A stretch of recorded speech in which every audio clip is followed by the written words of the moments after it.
to the AA. Most of you know that Marcel Meili has been one of our external examiners for the last few years and has been very much involved in the life, culture, development of the school, participating in workshops with units and so on. So it's wonderful to have him back. Tonight we are here in one sense to celebrate the publication of this book that hopefully a lot of you have seen outside, which has been for sale actually for a few weeks now, but is on special offer tonight, and in fact will continue to be on special offer after the lecture upstairs, where you're all invited to join us for a drink and for signing of the book by Marcel. The book itself documents a house that was built as a result of a competition that was established a few years ago, and the competition was in some ways arranged or handled in Zurich, and the competition was between the office of Marcel Meili and Marcus Peter and Peter Zumthor, and needless to say, Marcel was the winner of this competition, and the book in a sense documents the ideas, the processes that are involved in terms of the development of the house. In fact, what is the problem of building a contemporary or a modern villa, both in terms of its relationship to the kind of history of modernism, specifically, for example, the work of Mies and others, and then in relation to aspects of construction, and finally, from the point of view of the photographer Heinrich Helfenstein that Marcel works with all the time in terms of the documentation of the project. So I think it's very important in terms of focusing on a single project and trying to go into more detail. Tonight, however, Marcel is not going to talk about this house, but really he's going to talk about the projects that the office has done, or a number of projects that he's worked on since this particular house. So it's interesting for us to have the book in some ways and also see half a dozen or so projects since the completion of the house. Of particular importance is the football stadium, the soccer stadium in Zurich, which Marcel has done with your concept, both in terms of, again, the kind of large-scale sports building, but also in collaboration with your concept, who's the subject of a large publication by the AA, which will hopefully come out sometime early next year. So without further delay, would you please welcome Marcel Meili.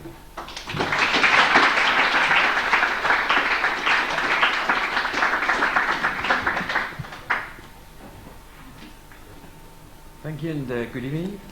As Marcel mentioned,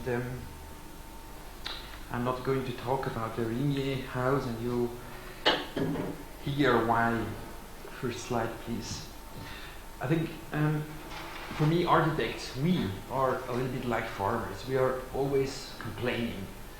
And if ever you hear or heard a Swiss architect complain in the last 10 years or 20 years, you can be sure that he was a liar, because I think Switzerland had, in the last 20 years, maybe still the best working conditions for architects in Europe, only comparable maybe to Portugal or a little bit like Austria. And I think what I'm talking tonight is about the change that happens now in these working conditions in these countries, which forces us also to change our design strategies. I think this is it's really a very rapid change within the culture, which is not only related to the fact that Switzerland has enormously problems in their international position. It's not only related to this economical or political changes that happen in Europe, but it touches also the culture.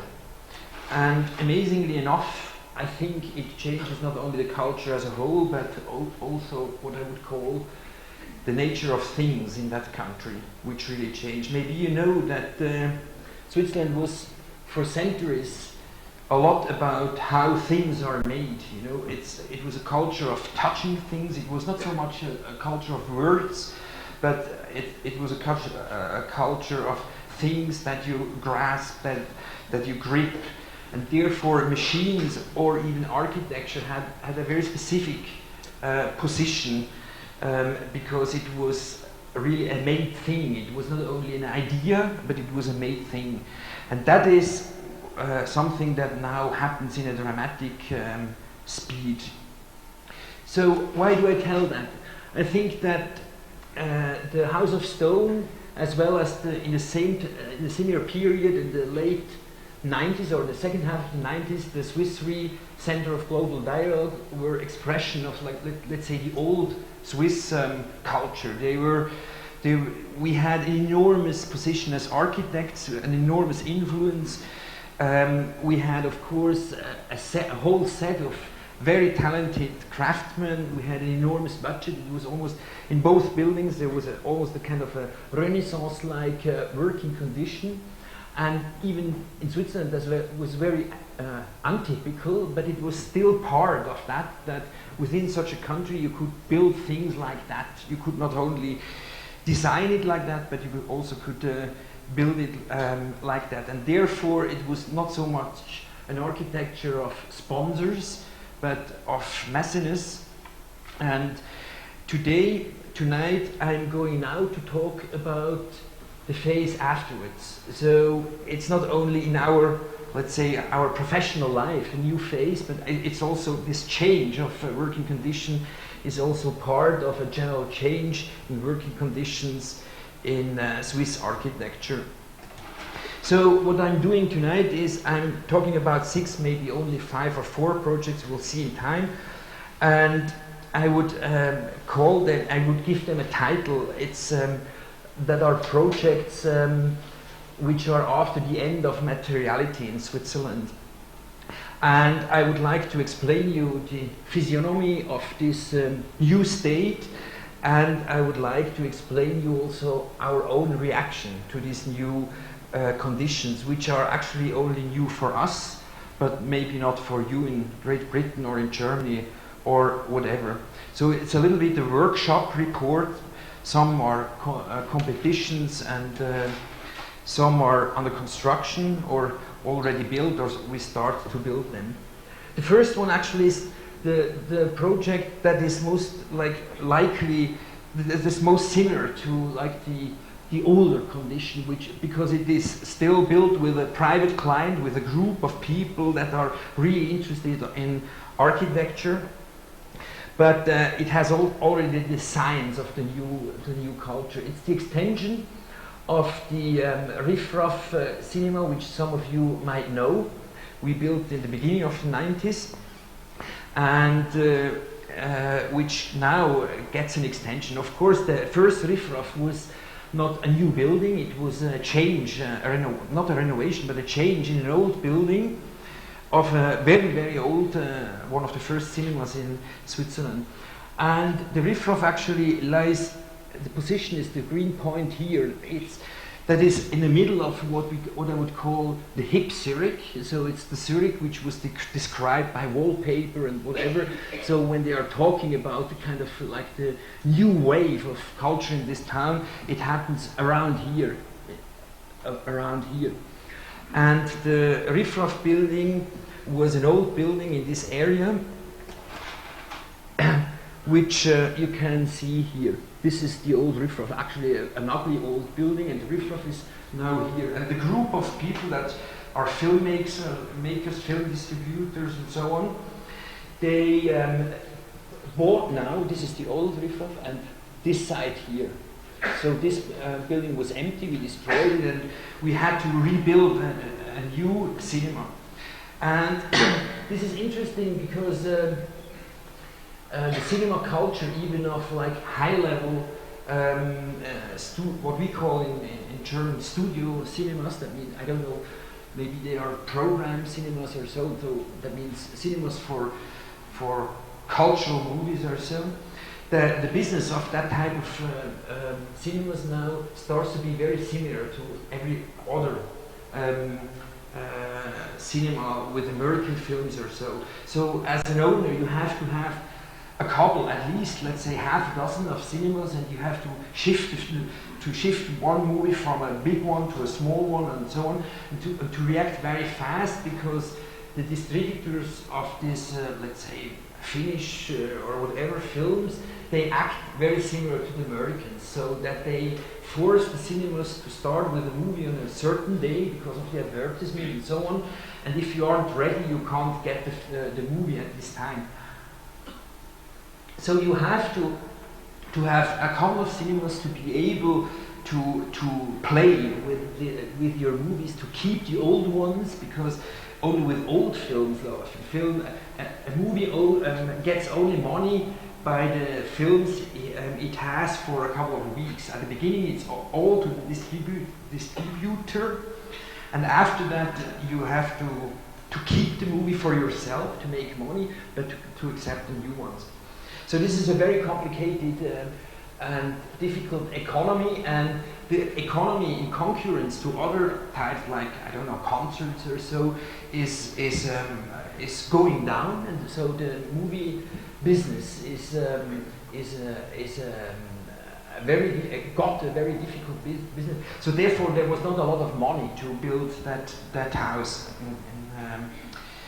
In fact, it is the Riffraff 3 and 4 will be, or is now, next week it will be open, will be the first new built cinema in a town like Zurich for 50 years. And the reason is, of course, that the economy of the movie theaters is so difficult. So you can a little bit imagine what it is about. So what was the idea? So that's the old Riffraff. The idea was to build the cinemas and to make apartments on top of it, and somehow to sponsor with the apartments the movie theater.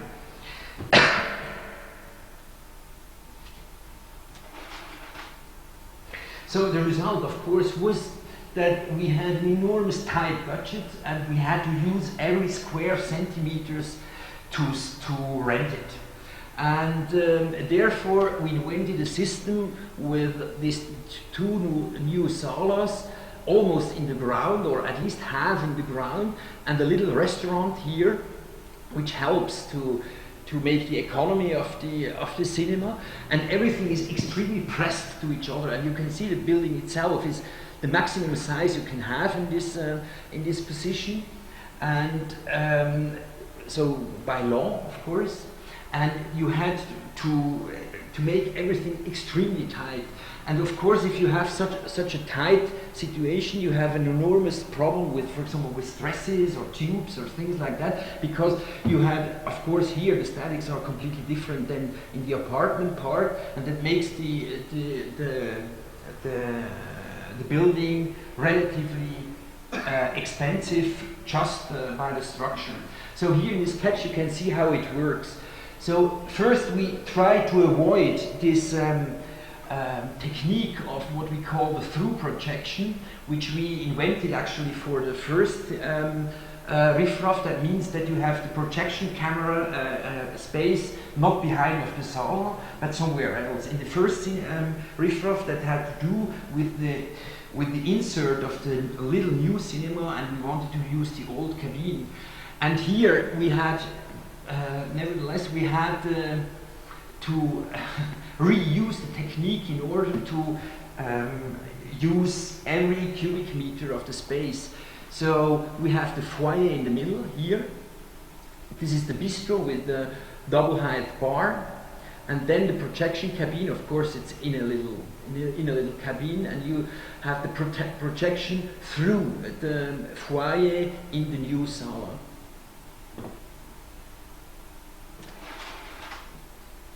So in the sala itself, we will make it really like a festival of images and light. So even the light of the space in the breaks, in the pause, will be made by kind of video projection. So we start during the break. We have only a kind of an orange, very almost a very dark slide, which it's like an old fire or so, and then we project little films, little videos on the concrete here to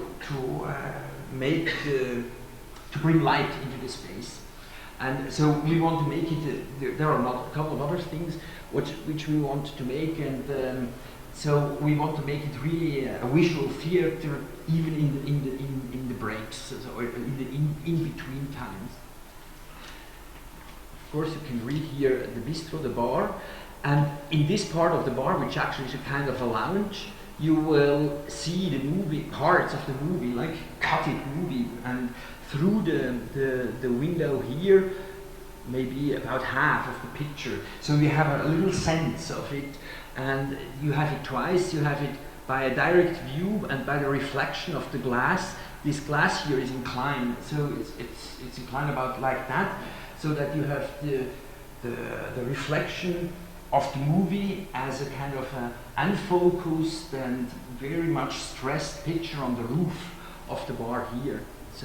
So we tested that already. Actually, the theater, I have no slides for it because it will be open next week, and so everything, there is a big kind of mess on the site at the moment, and but we tested it, and I think it was quite good.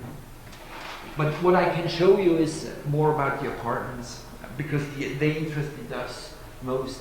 So at the beginning we had the idea, since we didn't know exactly who the client will be, but the area is not only the hip area of Zurich, but it's also the drug area. So it's a very rough place as well, and therefore the clients, like the people living there, won't be in our. Now we know it. It's not so much about family with kids, but there are couples or single persons or so on. So we were able to produce completely different type of apartments, not the kind of a traditional one. And the first idea was, since the building is very small and very narrow, we wanted to press all the spaces to the facade and concentrate all the parts that usually are used in an apartment, like bathrooms and whatever it is, into some like boxes or so. So that it was not so much a loft idea, but we wanted to get rid of that paradactycal structure of traditional apartments, where you have, sleeping room, living room, bathroom, kitchen, and such like things. So these were some of the last sketches, where you can see that we then started to concentrate that in a kind of open boxes along the facade, which then was elaborated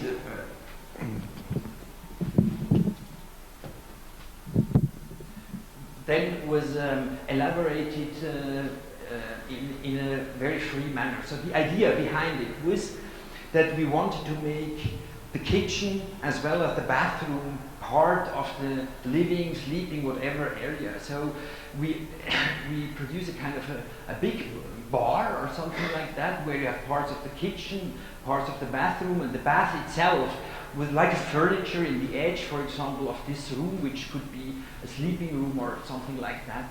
So produced in every apartment. Here you have another type of bar, here another one, so that the produced in every apartment at least 2 or maybe 3 different paths through the apartment. But it was never the idea to make a loft. We didn't want to make a loft, but we were fascinated by these 19th century apartments, but we wanted to get rid of the science that made them kind of apartments. So, but we were interested in the zones, this paradoxes of zones, and we opened them more and we connected them in an unexpected way. But in fact, it is more like a 19th century apartment as a spatial experience, but more or less like an empty room. So these apartments now are finished, and they, when you enter them, they somehow look like empty spaces in a manner when a film crew left the set or something like that. So it's you can't almost read it because you do not understand really the science. You see only these zones, but not so much the logic behind that within the syntax of a traditional apartment.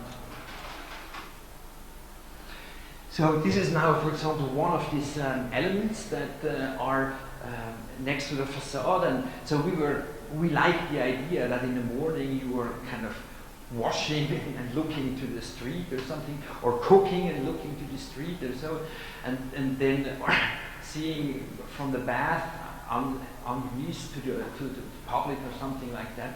And this furniture then opens to the space, which might be living area or whatever. So in fact, these apartments are not so big, but they are maybe very weird or specific because they lack the commodity of a traditional apartment, also because they are kind of very open. And so this, the facade, of course, plays a big role in that. And from the beginning on, we had the idea, of course, as we are architects and we like light, we wanted to have huge windows. But as the streets here are very narrow, we never could imagine that it would be a glass house, because it is still a living area and you have to keep the spaces, not because of privacy, but because of the feeling. So therefore we had very thick frames and always pieces of the wall that somehow keep it. And at the beginning, I have to say that we didn't know that we saw that only on the side, that these huge windows, which cover almost the whole facade, they work almost like magnifying glasses. So what they are doing, these narrow streets, they bring in the scene outside, like the street or the house, like with a magnifying glass. It's a fantastic, for us it was a fantastic experience, but it was not intended, because we didn't know that actually, that if you have such like windows in such a narrow situation, things come even closer to you, and then they make the other facade of the other house kind of the wall of the room. And of course, some of the inhabitants then use, I don't know, curtains or so, but that doesn't matter, and they keep it, at least those who worked already with that, they keep it very translucent and only on certain sides. So what we made with that, so we wanted to make what we call in German a Membran, that means a diaphragm between the inside and the outside, where from the inside as well as from the outside you never are exactly precisely clear whether that grid is actually a wall or a skeleton, a grid or something like that. So we wanted to keep the facade right on the edge where it's not decided whether you have holes in the wall or a kind of a network of beams and posts and things like that. And from the inside you can see now this kind of furniture that connects the room, and they stand right in the front of it.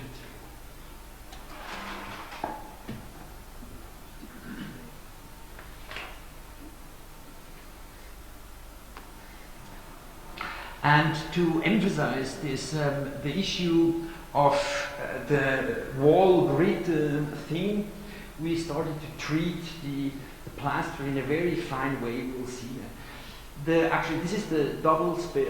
This is the only, let's say, the cross is the only symmetrical element in the whole facade, and the colored windows on top, they indicate the high space, the double two-story spaces of the barn. And this is very important for us because in Switzerland everything is very low, and this is a kind of a luxury we could afford, because it was even by law not allowed to have here additional square meters of use. So we pressed everything out of the volume to reach the level of the use in order to keep that open.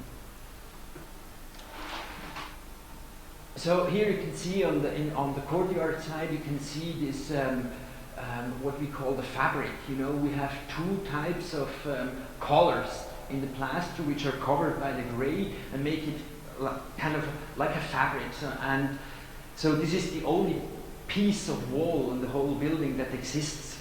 And from the outside, that makes it here that makes it a kind of a game between the wall and the beams and things like that. But after all, looking from far away, it is more like that. So that was last week. You see, it's a construction site. After all, the basic issue was that from the outside, we wanted to make the building still, even if it has huge, enormous windows and this type of play of colors, we wanted to make it sink back into the city. So it should be somehow, from far away, it should almost disappear, and you should only see it or be aware of it if you are closer or so. So I think what's now like what we learned about this project and what's new. I think we are very proud of it because of this economic, let's say, bit we made. So it's clear now that it is possible to make, to afford a new cinema in the city of Zurich with a very advanced level of a program. And so we were proud that we could also make architecture not only with very expensive stone, like in the stone house, which is of course an enormous pleasure to work like that, but in fact this house is only about space, about light, and about colors, but not so much about materials, and not so much about advanced craftsman techniques and things like that. And I think that will in future be much more of our tasks than what we had the luck to experience with Rie. But as I said before, this project is still, I mean, this is now, was almost a very traditional project, and the client was really interested in architecture and so on. And we have now a couple of projects which are really under conditions which are, at least in this extent, new for Switzerland. So, but all these things you already know, the anonymous client with the managers that just run processes, with an increasing influence of general contractor, with enormous programs to lower the costs, with enormously tight timetables and things like that, and with a kind of a split between two types of markets, you know, the market for sponsors, so high-end, whatever that means, and the market for the mass, where nothing can cost anything and everything has to be very fast. But also what happens is that by this development, it's not only like these formal conditions that change, but what also changes is the task itself. So the way the programs or the requirements are formulated are different than they used to be in the 80s or so. This is actually, I'm going in a short manner through it. It's a competition we made this summer, and we lost that because Peter Merkley won it.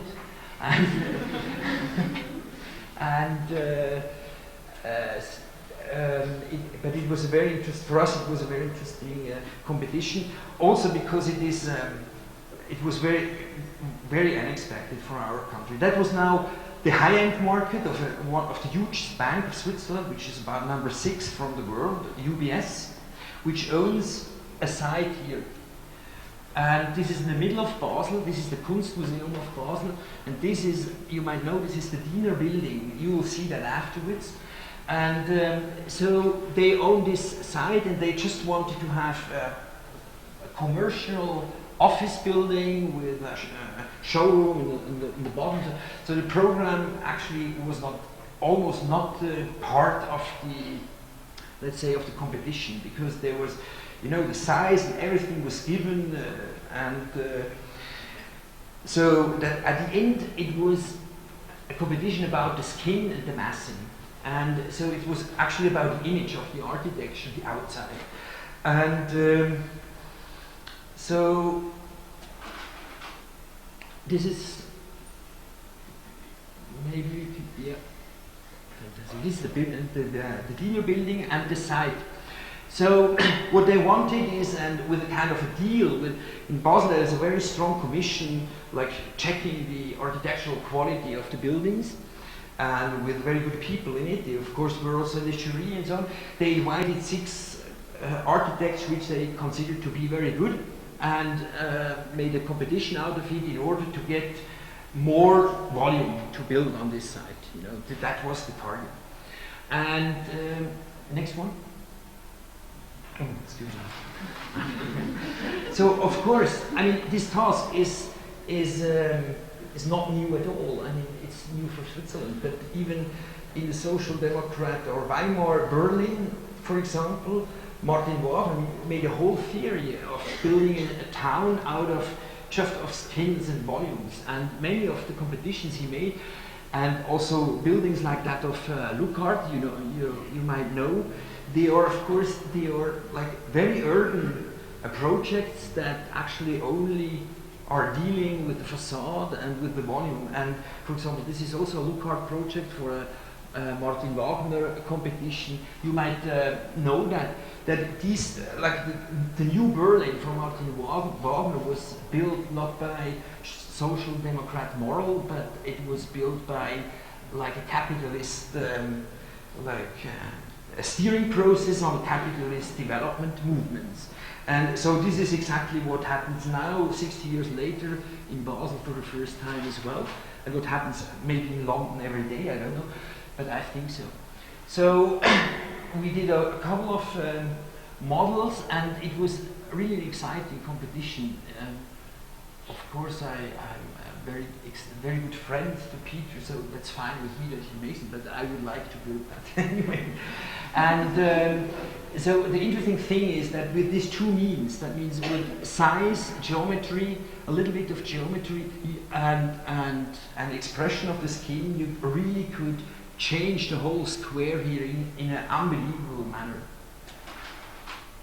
So I don't show you everything here, but for example, that just the geometrical relation between this line and the Diener building makes an enormous difference whether it's this facade piece starts to deal with the part of the zone in front, or it starts to make a dialogue with the Diener building. What we decided at the end is we decided somehow to unlike Peter, he made something quite different. We started to deal with, to change the whole space. So to make a very flat angle in order, something like that, in order somehow to keep the whole space. But we saw something else. When we were working with the model, we saw that actually the space behind here, starting with that tree behind the Diener building, and here there is a very famous piece of art which was made together with that building by Luciano Fontana when he was still alive. And so we saw that actually not only make one facade, but we make 2 square facades, or let's say space facades, like this one here. And from there on, we started to work with this symbol. So we wanted to emphasize both spaces. I'm going to talk about that afterwards, what it is like that. Of course, this 2-story framework doesn't correspond to the interior, because you can't make 2-story rooms in such a commercial building, because it's just too expensive, or you do not have enough space. So what we then tested was, in how to formulate the relation between what we call the eyes and the rest of the facade. Shall we also oppress the second layer here? Shall we make kind of a ribbon? What's on top and things like that? So very formal things, in fact. So at the end, so we tried also the extension to the roof itself. This is actually the technical level. Or then we decided to avoid another ribbon here. So we treated everything in the same manner.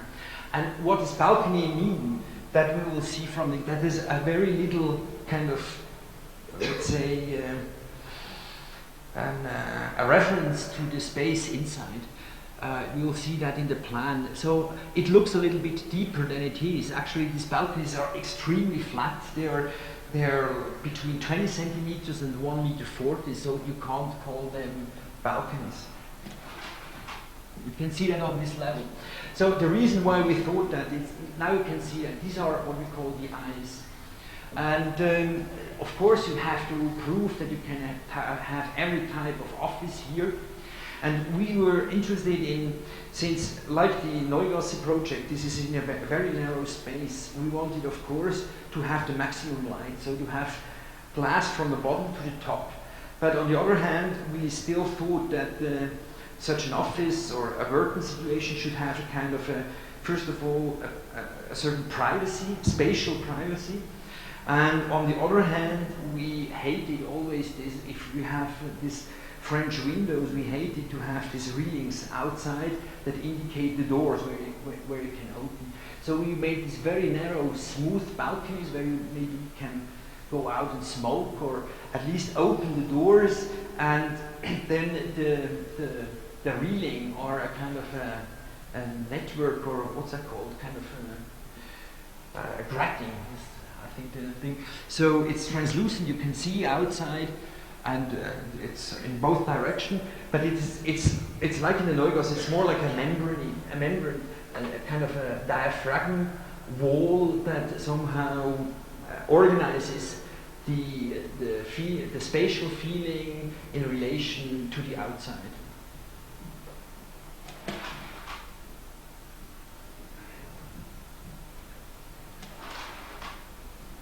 So what are the eyes now? The eyes are pure sign. They are a piece of art, or were meant as a piece of art, and so the indication, of course, of this double-story scale was just a formal decision to meet the scale of this quite large place.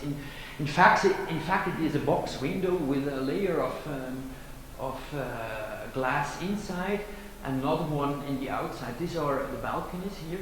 This is then the other eye. And what we had as an idea was that it should be, now here we only we showed something just to express what the idea is behind, but it should then be done by an artist.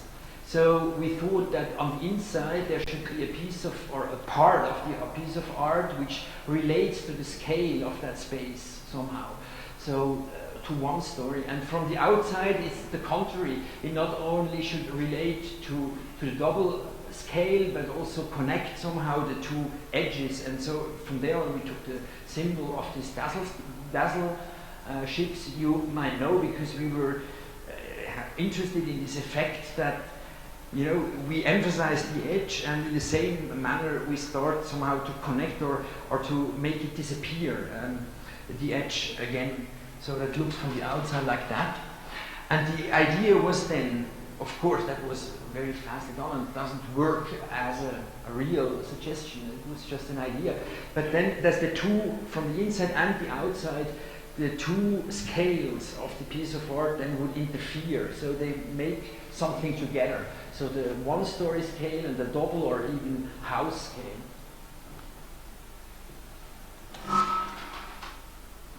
So in another project, which I'm not going to show now precisely, or it's actually only a sketch, we are working for that at the moment. So all this stuff is not properly organized. But we continued with that. We were then very much interested in that manner of printing on glass in order to avoid the scale, or to introduce a new scale or so. So for noise reasons, this is a very loud street here. This is actually a Diener and Diener plan here, an urban development, where we are doing this part here.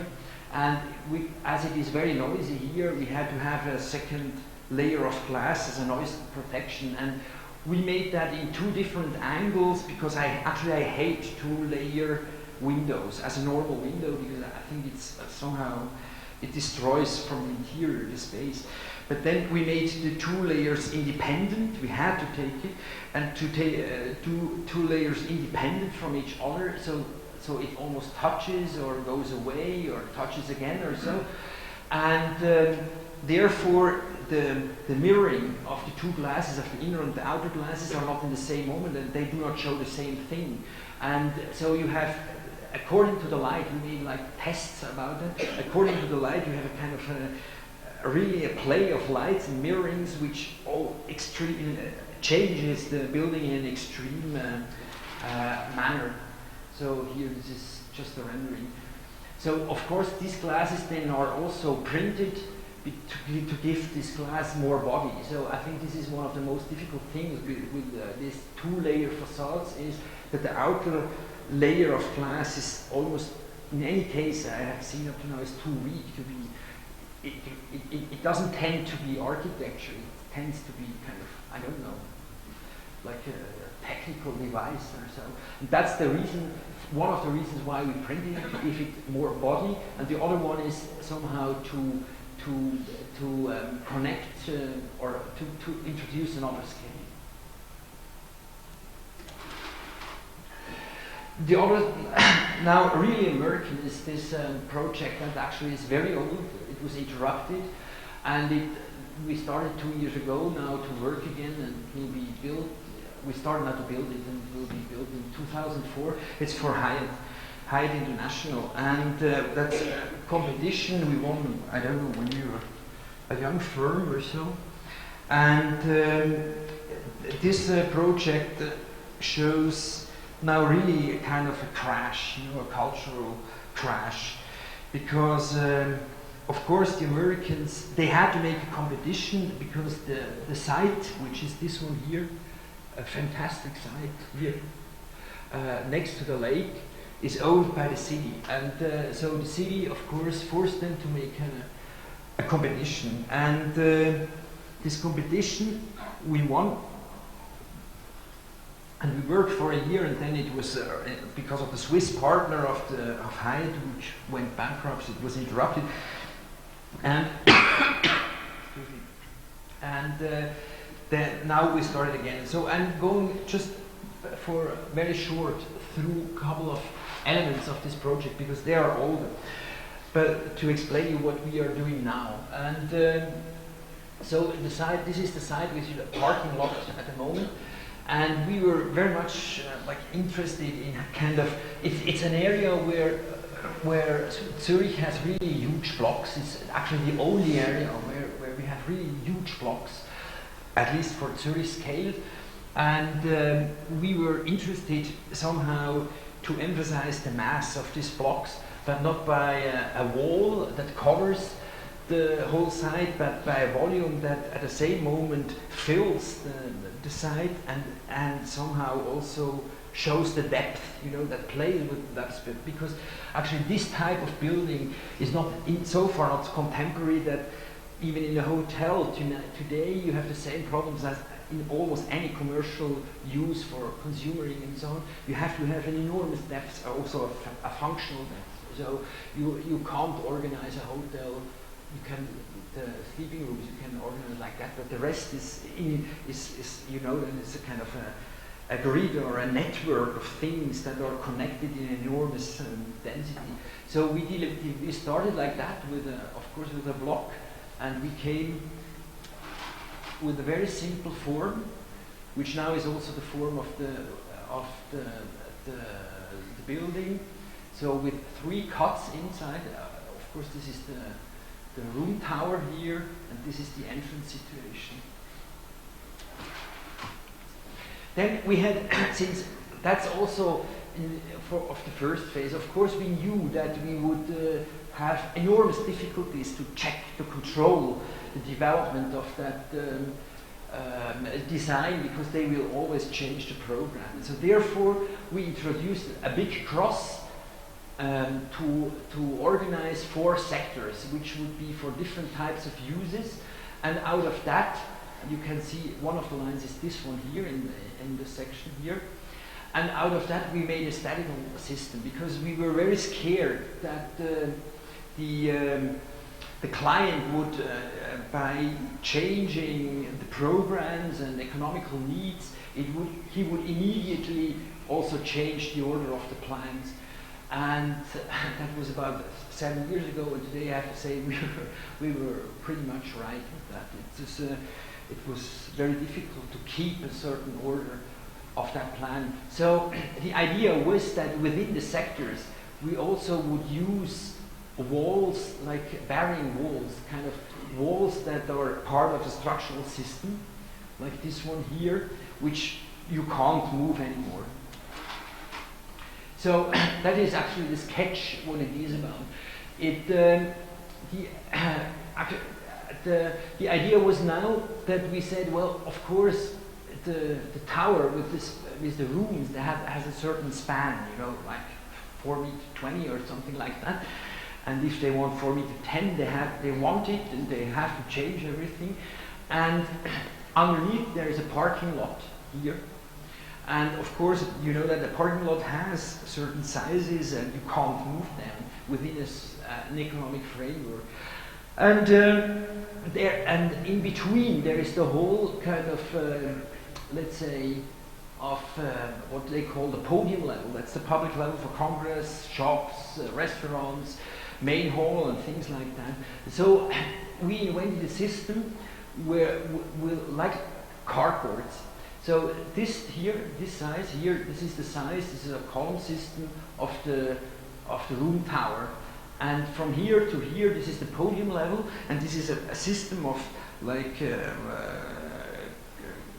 crossed cardboards or so, and you use the walls as the beams to connect, like let's say, such a stress point to such a top of a column of the parking lot. This is the parking lot. So in fact, this is a whole kind of a bridge system that somehow makes or rearranges the flow of stresses through the building from one system to another one. And so the idea now was that we use that wall to produce spaces, and so which then are not so easy to change.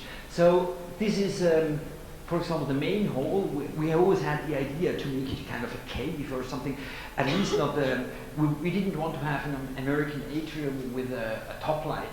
So this is an artificial light here, and the light, the daylight, comes from all these gaps and so on, like a spiral or something like that. And then, of course, I had introduced the interior designers, some guys from Atlanta or stuff, and it looks like that. Okay, and so it's now you understand why you bring it. I think this is our future. No, it's really. I mean, this is really hard to take,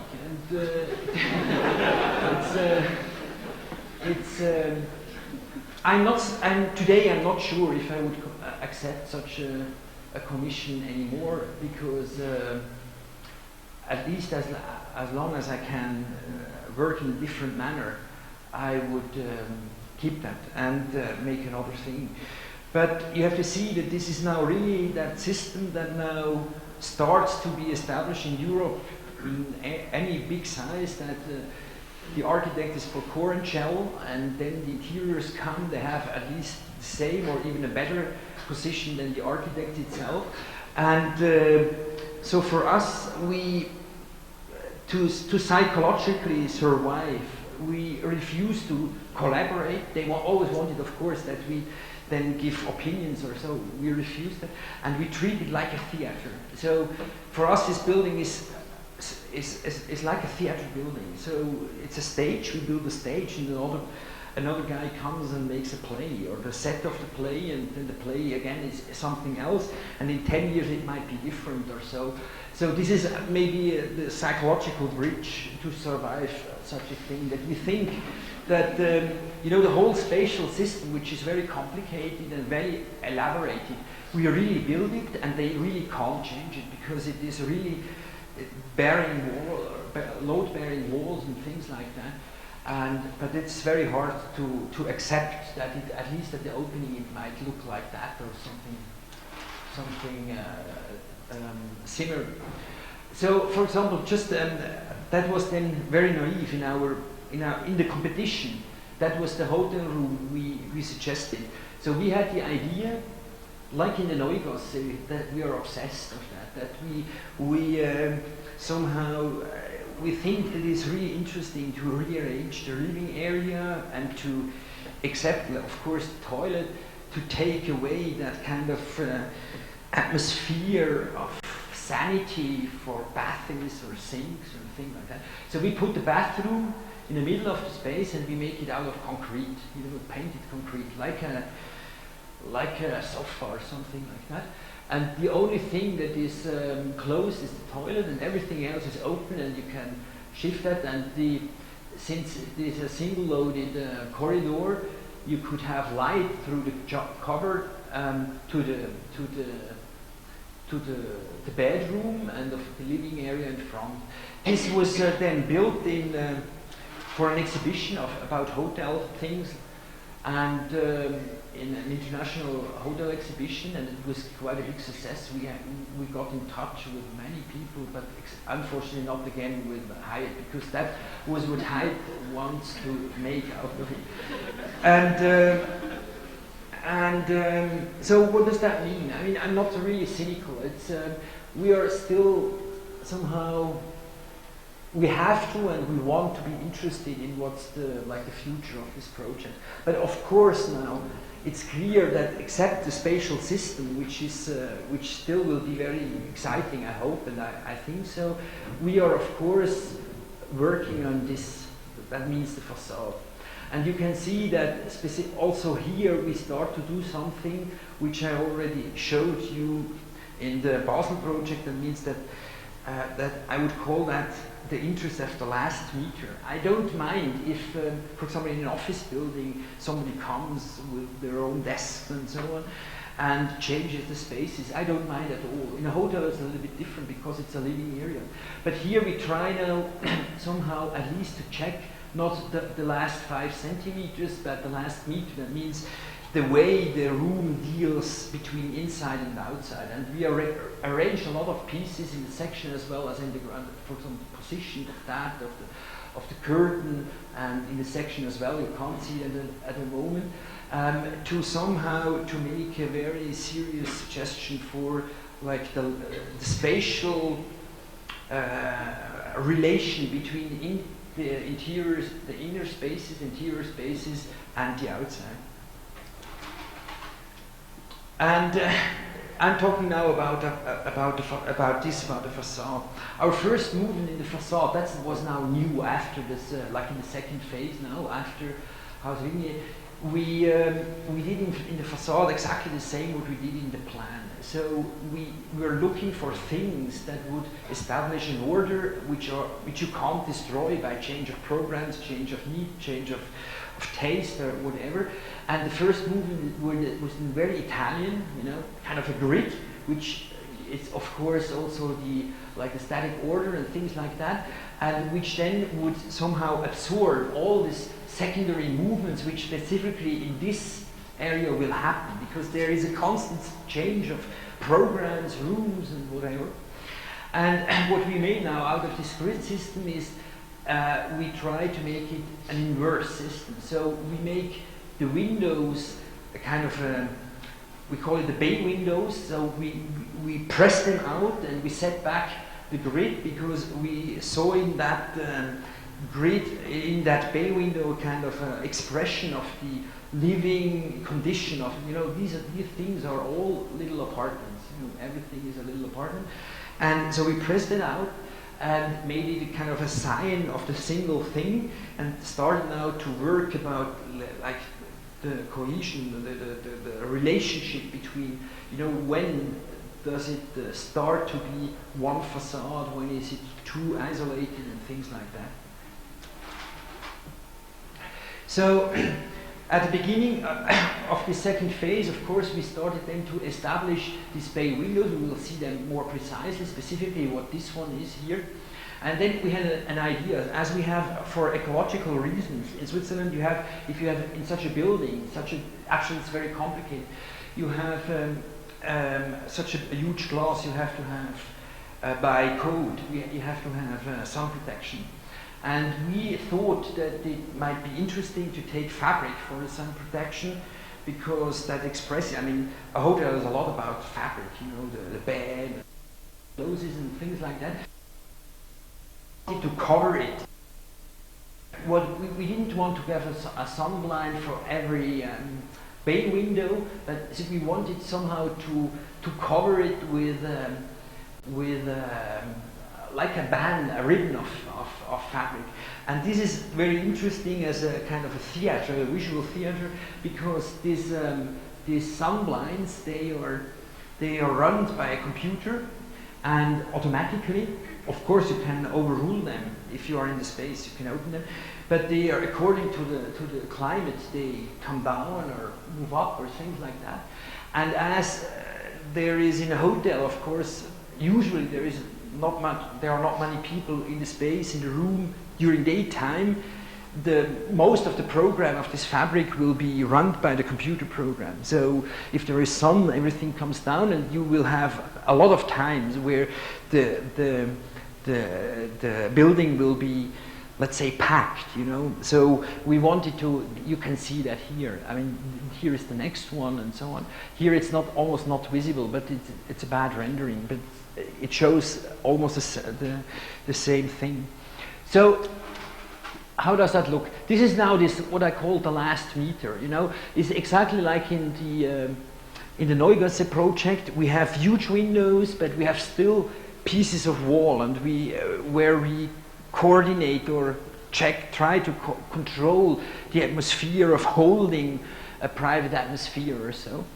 And then we thought it might be interesting to have the window lower than the space, because it is nice. I mean, I have seen such a thing in the United States once in a very little building where you could see the streets, so where the framework is lower than the floor, that you have a direct connection to that street, because the streets here in this area are very nice. It's right the center.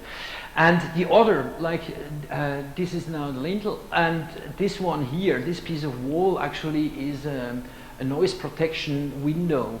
So it's a chamber, an acoustic chamber. You can open this one here because it's very loud outside. You can have an airflow like that, a natural airflow like that, and that was we had to do that, or we wanted to make it in this manner, because otherwise we were not allowed to have openings in the window because it is too loud.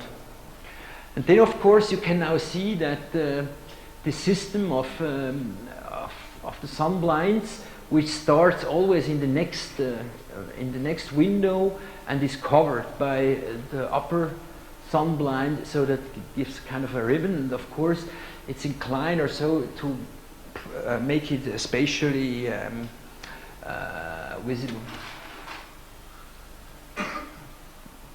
So these are the models we have at the moment. The colors are not what they will be. This is just what we had as a fabric. We do not know yet what it is, and but we check now all these relations here and so on. If ever one of the students here wants to work with us, that's what you have to do when you're... Next project. Yeah, okay. Now I think we are going to the last one, because we have this opening afterwards. Is that correct for you? 15 minutes. Okay, then we can go through the Westbahn project as well. So this project is, I make it very rapid. This project is a competition in Oslo, in Norway, of last year. We were invited together with with Foster and Kohlhaas and all these guys, and of course we didn't win, and of course and Kohlhaas won, and he made a good project as well, and but I show it anyway because it was interesting for us, because it is, of course, now we were there confronted with this new world in a state of development in the rest of Europe. That means, in this case, in Norway, and we could learn two things which were really exciting. First of all, that that was an enormous program about culture, most of it about culture, and it was a purely economic, like an investment program. So culture, according to this system, starts to be a kind of a pure economic operation. It's about interests and things like that, and that seems to be possible. And the second one, what we could learn is that we knew that, of course, before, but we were first time we were involved in such a thing, that, of course, urban development is made by that, and I have to say only by that. So it's what happens there is that they change their all kind of central Oslo by such like privately financed developments, and we will see what it leads to. I think there is a certain danger in that development, that these operations get the kind of a tautological character, so they explain themselves. So what was it about? It was this site here, and maybe you have that a little bit focused. So that was a former railway station, which which was dissolved because they have tunnels and everything. You know, the whole thing in Norway is that there is a lot of money because of the oil, and so the infrastructure in this country is in an incredible state. So it's and I say that as Swiss because we are usually proud on our infrastructure, but really Norway is very much developed, at least in Oslo. And there is a little station, the old station on it. And this is the main axis between the castle and the station, which is about here. And this is one of the two harbor bays. And you heard of the opera maybe, which happens then here in the other bay. And this one is now the second project of about the same size. I would say it's about 500 million pounds or something like that, or even more. And the idea is now to turn the city to the water, because of course the harbor was always the backside and the center was this one here, and so it should be twisted to the harbor. So here you can, this is the site and this is the old station. So and one of the amazing things is that they make such like operations, but also it's also a social democrat country. They have an enormous love to such a building, so it's under protection. So, and it hinders any development on these sites. It's a kind of a, compared to the size of the new building, it's a kind of the house of a dog or something like that, and it's not so impressive anymore. What's very nice is the town hall on the right-hand side of the site, which is actually, of course, with its back to the water, the towers to the center of the city, and that's our neighbor. And this is a fantastic building of I think of the late 40s and beginning of the 50s. And this is the new yuppie town. So this is a development with cafes and chic shops and things like that. And the site is in here in between. So what we had from the first beginning on, as we have these pieces, this is the station here, or in this one here, we had always this idea of kind of connecting the energy of the center of the town with the water by kind of a strip, so that we were able to react on the stupid building on one hand side, and we loved the idea to have a big eye here, so that at least one part would be part of the harbors, of the new harbors front, and only two of them were hidden by the station buildings. So these were like working states.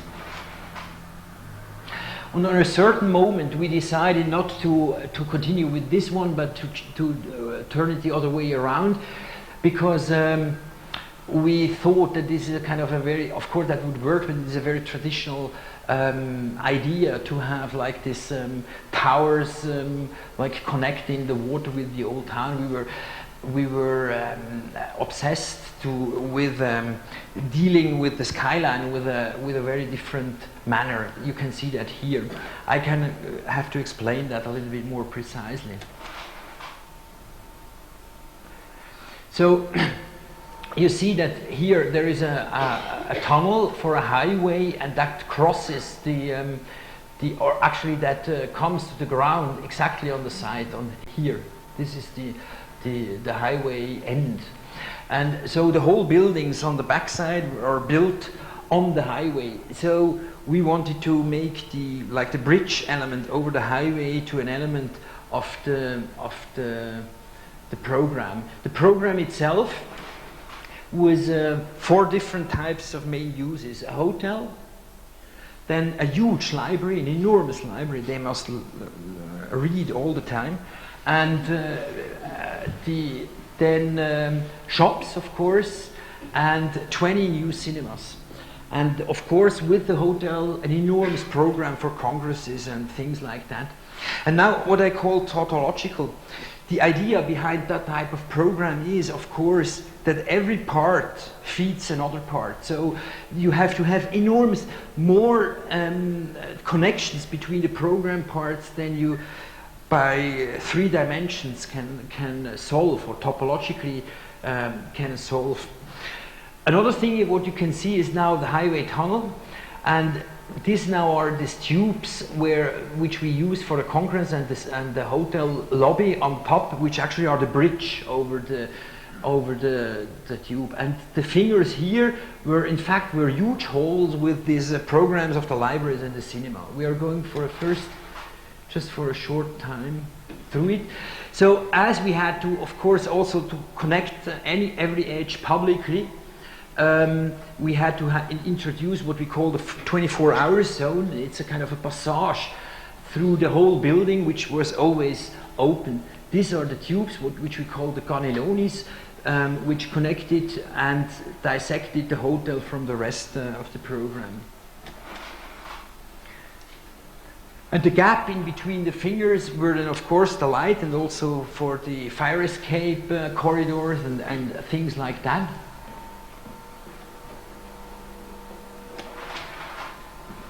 So this, for example, is the library group, which we will see that better, and this is the cinema group. So we treated that as like industrial halls with the movement of the roof, and they hosted these different types of programs. The roof itself was a kind of a garden, and it was constructed in a way where the roof construction itself was the structural system. So a kind of ships of steel of about 30 meters size, which were folded, and on top of it there were the garden, that enormous bridges with flowers and whatever. So here you have the ships.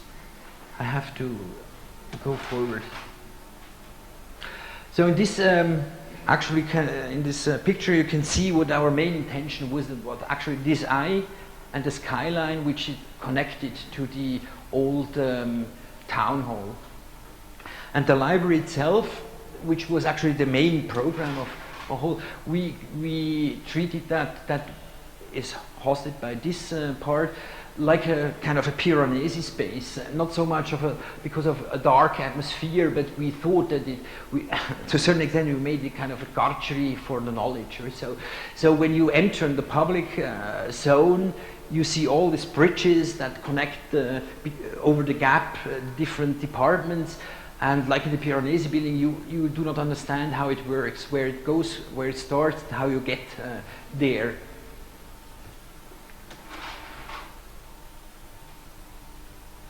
Okay, can we change the role now?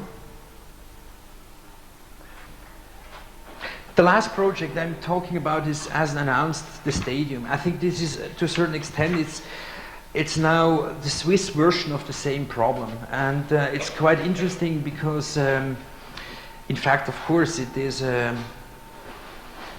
an interesting program to have a soccer stadium. It was a competition which happened in 2 stages in the last 1.5 years. And I think it shows more than any other project we ever made how a town like Zurich loses its traditional Swiss character and gets to something new. As you might know, Switzerland, there are no real cities. So they are so small and they lack every metropolitan atmosphere, because you can see that this is now very typical. You do not know it, but seems to be a kind of a treaty of zones. So everything is psychologically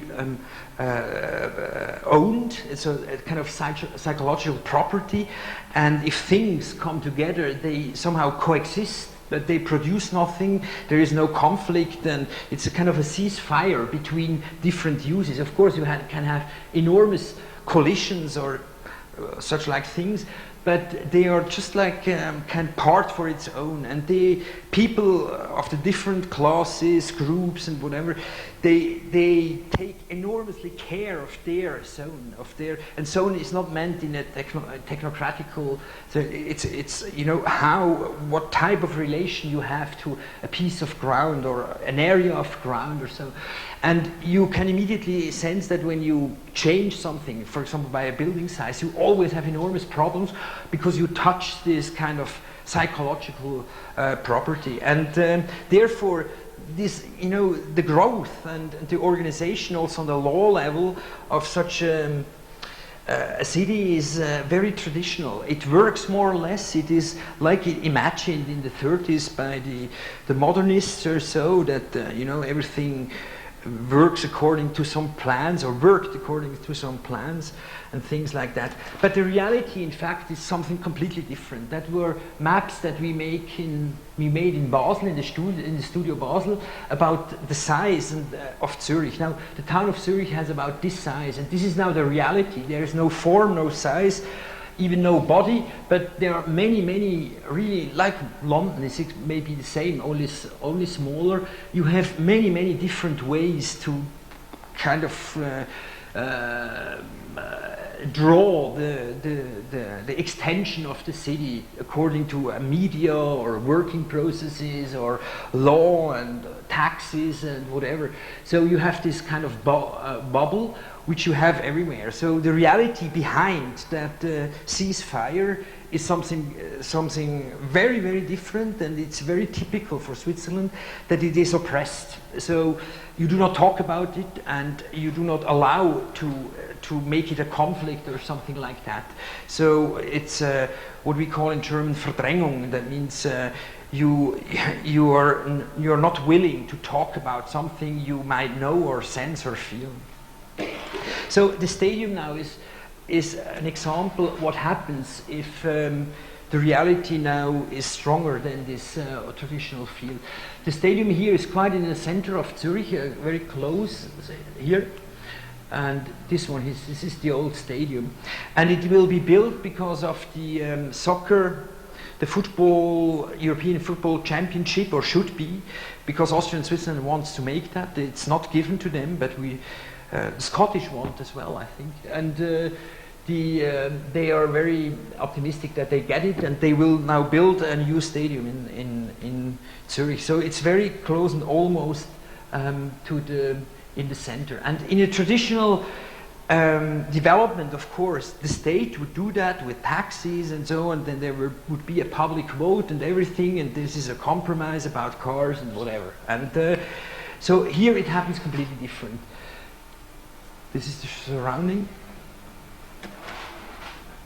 So this is the internet side of the stadium project, and the most important thing is this one here. This is Credit Suisse. This is the second large Swiss bank, and she actually runs the project. So it's 100% privately run. The city owns only a little part of the ground. It has no money anymore, as everywhere, and it's like in Oslo. This bank has the idea to make money with that stadium.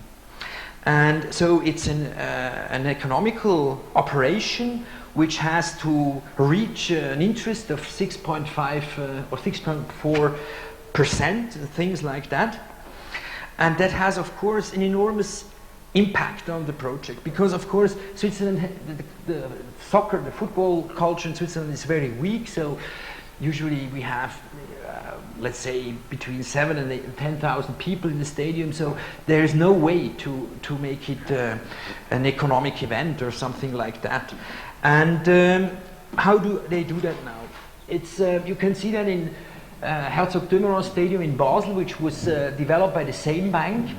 That in fact the whole economy is made by this home for elderly, then a couple of restaurants and a shopping center.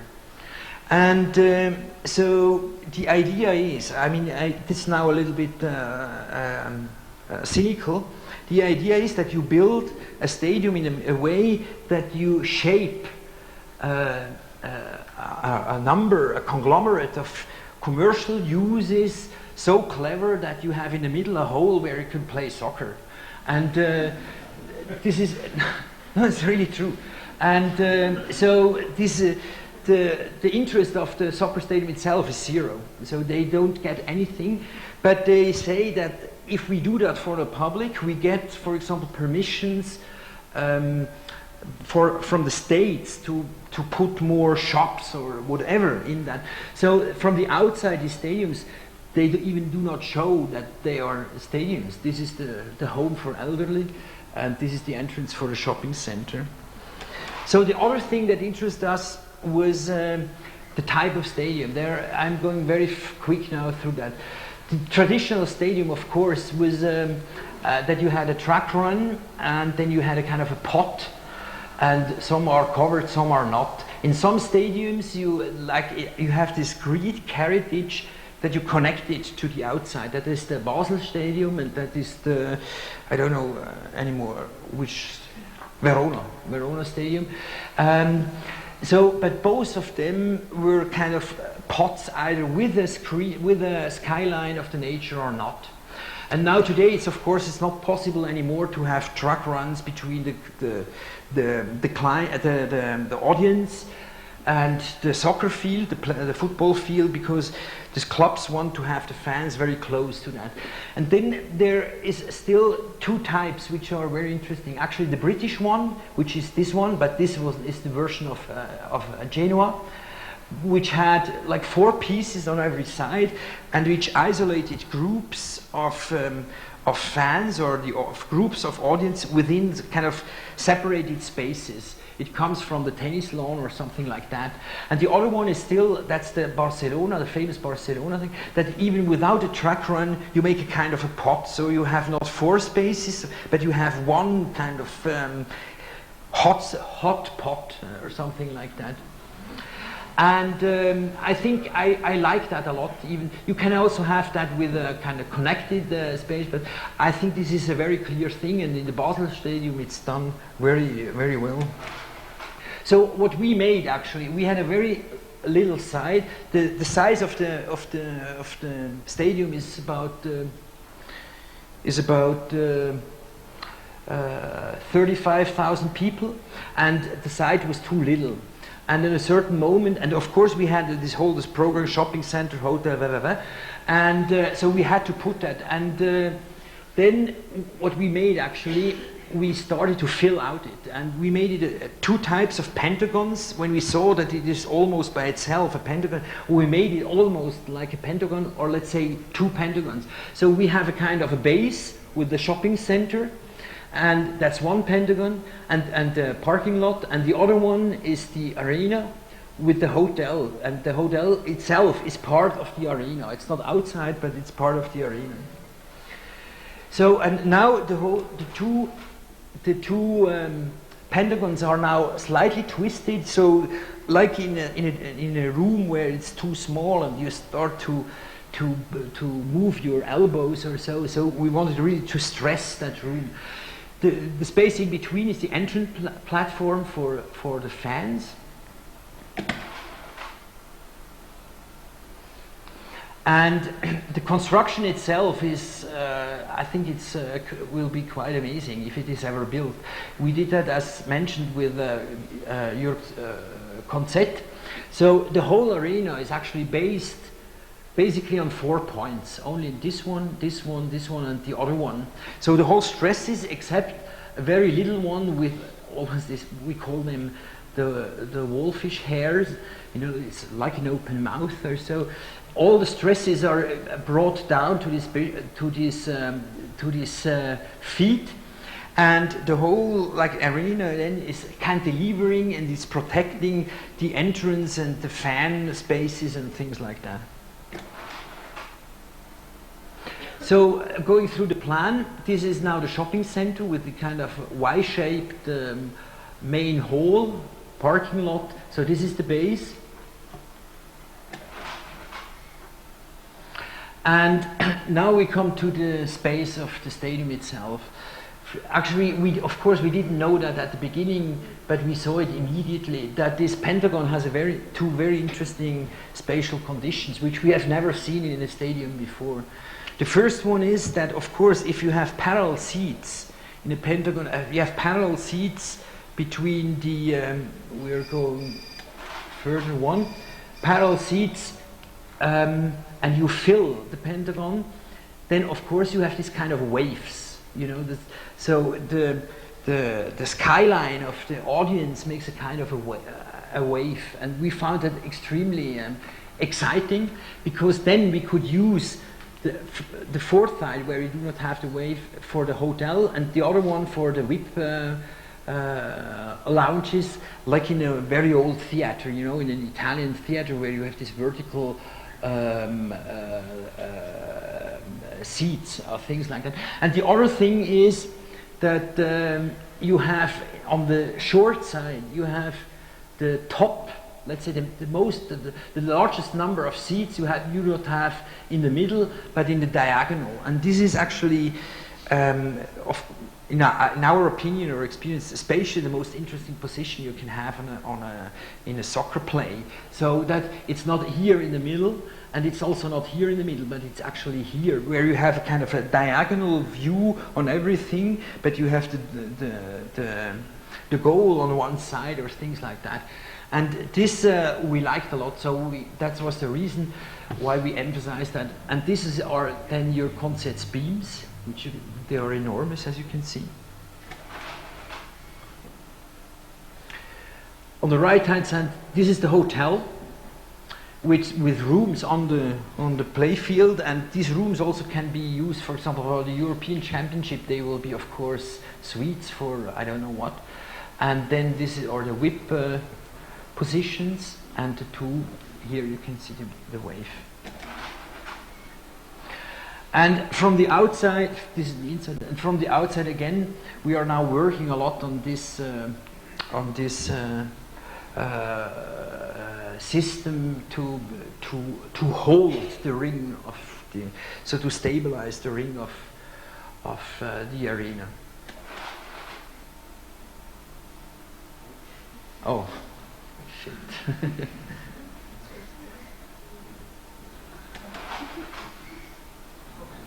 Oh, yeah, that happened now. Okay, that doesn't matter. So, why do I think it's an interesting project on a more general level to indicate like new, or let's say, it's not so much, it's new for us, so international condition, let's say. I think the stadium here is now really, that's now a new piece of urban design.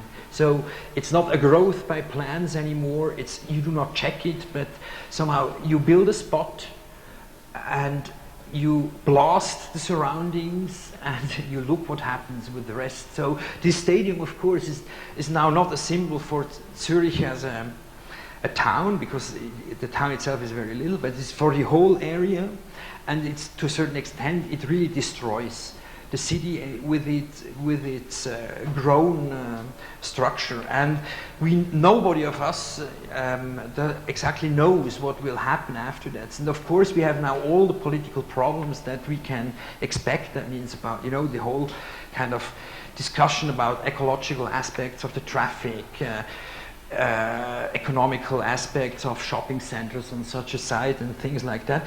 And I think the Zurich Stadium, whatever, if it will be built, it will be part of the change of a town like Zurich in a normal European city. Thank you.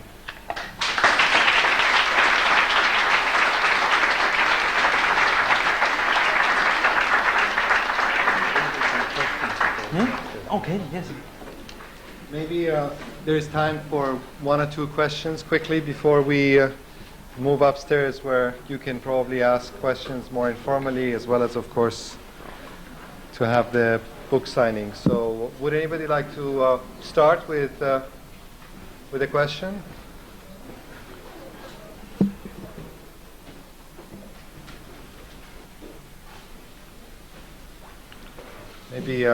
Maybe I could ask you to just, by way of conclusion, in a sense, to ask you to touch on the background, in some sense, to the 6 projects, because I think at the beginning, when we talked about the house, it seemed that you were also saying that the house is a particular kind of building, involving specific kinds of construction, which at some point was only possible maybe in Switzerland among 1 or 2 other locations. Now with these 6 projects, it seems that there's also very specific condition of transformation, transition that's happening, both in terms of contemporary Swiss architecture, but in terms of the things that you're doing, you're looking for in your office, working with developers, working with materials, alternative methods of construction, and so on and so forth. I just wonder whether you want to reflect on this more generally, how you feel this is actually affecting the way that you're thinking, the way that you're designing, because one can see that, you know, you're working with geometries, lighter materials. It's almost, you know, you're turning and twisting around. It's the idea of kind of finding a sort of space within your buildings, within architecture, which maybe in some of the earlier projects they are more disciplined or something, where in some ways the kind of the formal quality is more evident. So what's the reason for this shifting and twisting, and how do you reflect now on the 6 projects in some way? Okay, I mean, I have to say I run out of time, so I couldn't talk about that. I wanted. Yeah. It was the end of the lecture, which I didn't. So I mean, it happens.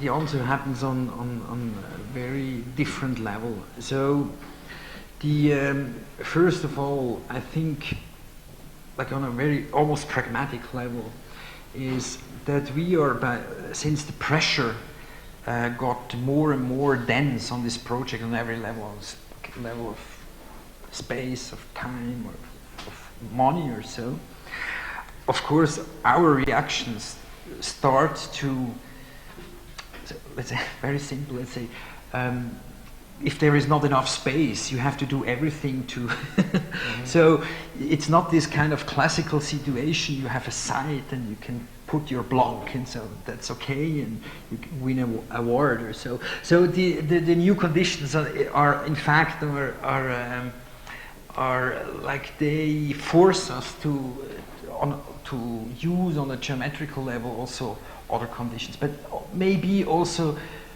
we want that, or so we are interested in that investigation.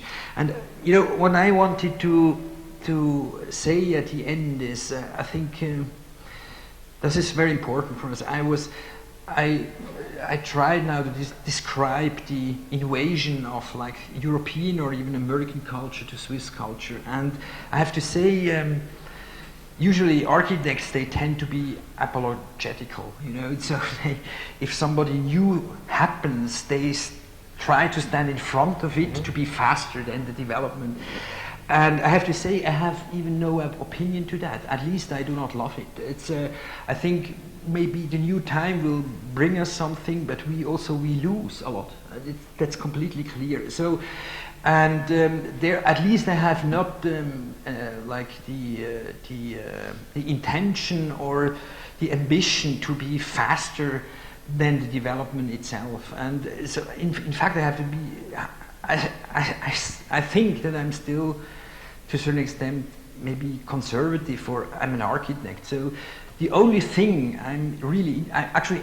I'm not interested in this development for itself. Not at all. It happens, and I'm a political person, so I can read it and I can see it and have a private opinion to that. But I'm only interested to see if I can make architecture out of the development.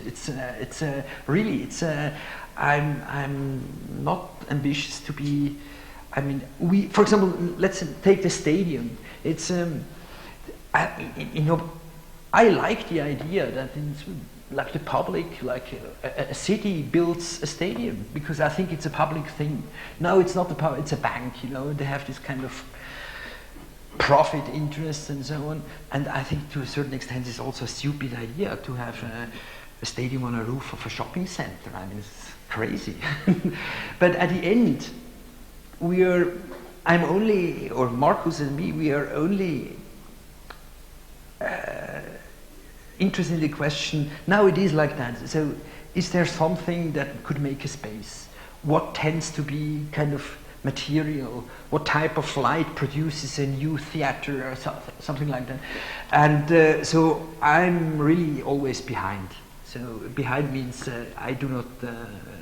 But aren't you surprised then by your own conservatism? If you're saying you're conservative, if you see the bank and you have to put the shopping mall underneath, and then sometimes does it produce something where you think, oh, well, maybe it's not such a bad idea after all? I have to tell that I'm surprised every day about what happens. It's unbelievable. It's really, but see, I mean, I exaggerate because I'm also a political person. I write and so on.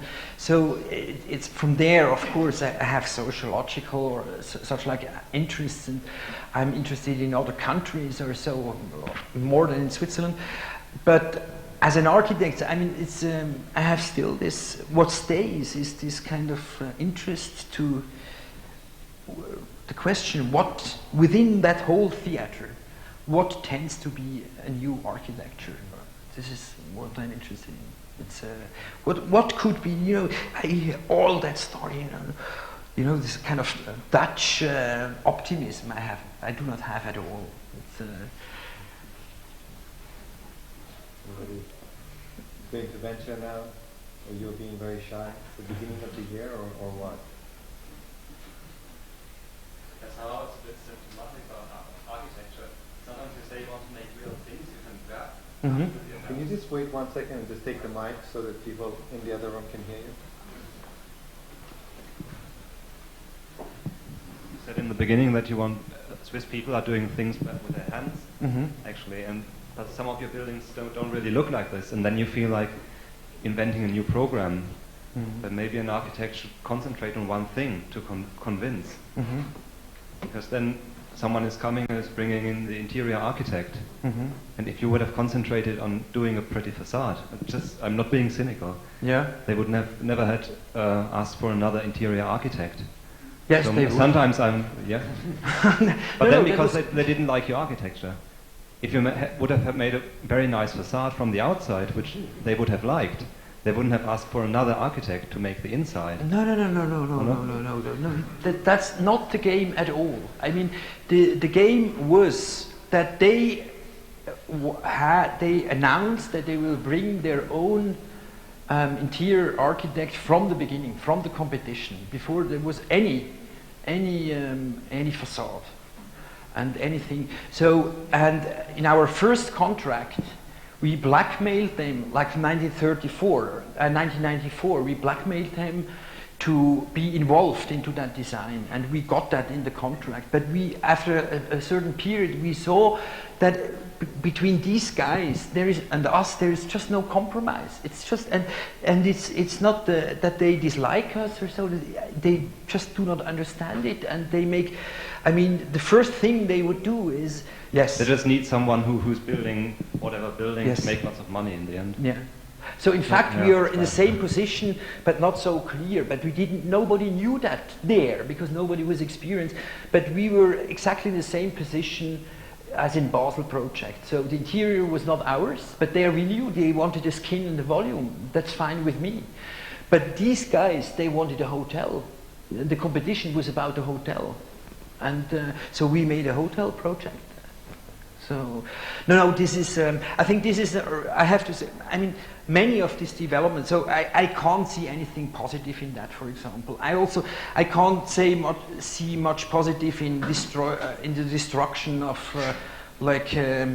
the culture of making things or so. It happens, and I have to see that. But I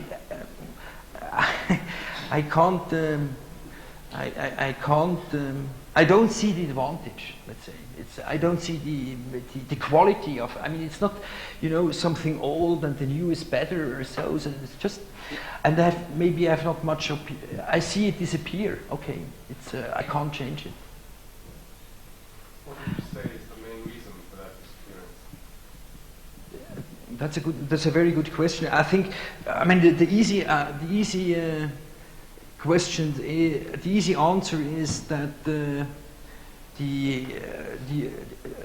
American, let's say, culture of making things, the Americans were never really interested in that. And they taught Europe in the last 40 years the advantage of other types of economies and things like that. So this is now and now it comes to Switzerland. So that this is really very easy. But on a certain level, I think it's, that there are many things that happen. So for example, it's not only, you have to somehow relate that development to other concepts of time, for example. So and you have to relate that to other concepts of relation between times and uses. This is a really different different concept. So that changes completely the character of buildings. And I'm not here to. I think this is a development that has to happen, and it's time that it comes to Switzerland. But I don't. So we are maybe the last one. We are like a zoo. You can see kind of strange animals still eating some, I don't know what. And no. I said it's really it's not so easy to be balanced in this kind, because on one side, I mean, I'm pretty much. I'm glad that the isolation of Switzerland stops. But on the other hand, I have to admit something disappears, and I loved it, and we were working with that.